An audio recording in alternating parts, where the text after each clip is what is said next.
Russian Foreign Minister Sergei Lavrov has discussed upcoming Syria peace talks with his Turkish counterpart Mevlut Chavushoglu on the phone.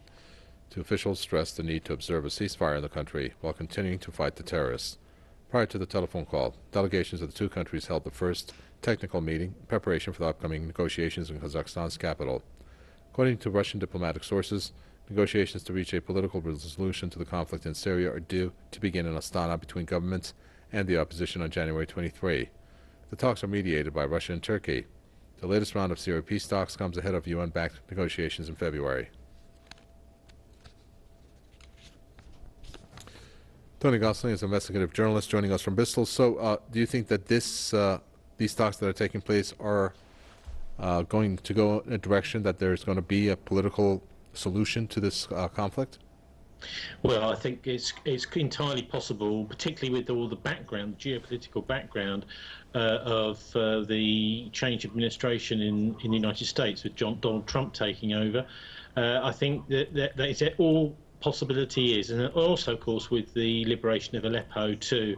I think one of the other things which hasn't been covered at all well in the Western media is this attack on the water supplies of Damascus. 70% of the people in Damascus having trouble with water because of rebel attacks on their water supplies. I think the scales are falling from our eyes in the West, and we're realizing exactly really what's going on in Syria. I think effectively a failed attempt at regime change.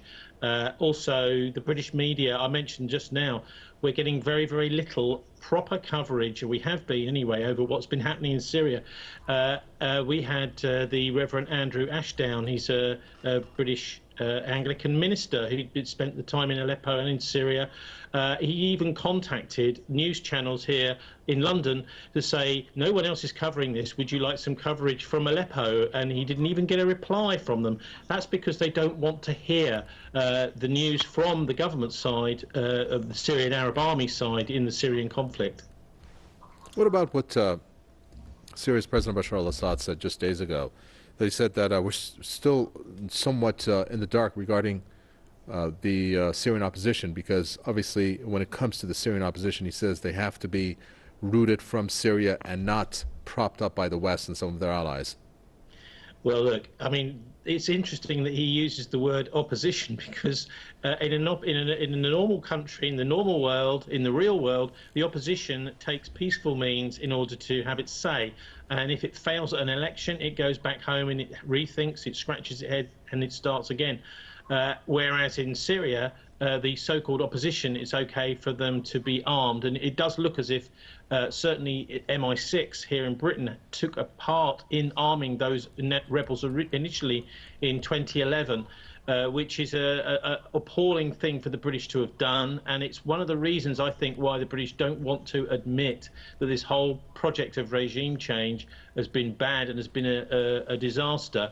It was the French former Foreign Minister Roland Dumas, who was Foreign Minister under Mitterrand, that blew the whistle on this on French television, saying that in 2009 he witnessed the British trying to get an armed uprising going in Syria. That was under the Foreign Secretary David Miliband, who's now gone off to the United States. So I think the British have got a real culpability in the entire regime change exercise, particularly that in Syria, which has been so appalling and so bloody, and now, thank goodness, due to the Russians backing the Assad government, it seems to be failing. So I think these peace talks are going to be good. And also, of course, let's not forget, in Turkey, you've got a government there under Erdogan who was subjected to what looks like a US Pentagon coup attempt back in July last year. So the Turks are really need to be wooed back by the United States, because they're looking more and more to Russia as the sensible players in the region. And as I've said a couple of times, I think that Russia is now acting as a kind of de facto United Nations, with the Chinese in the background. Also, let's not forget, demanding a Palestinian state based in East Jerusalem, which rather puts the Netanyahu government on the back foot, which is good, because they're a very pernicious influence in the region. Very well. Thank you for that. Tony Gosling, investigative journalist there from Bristol.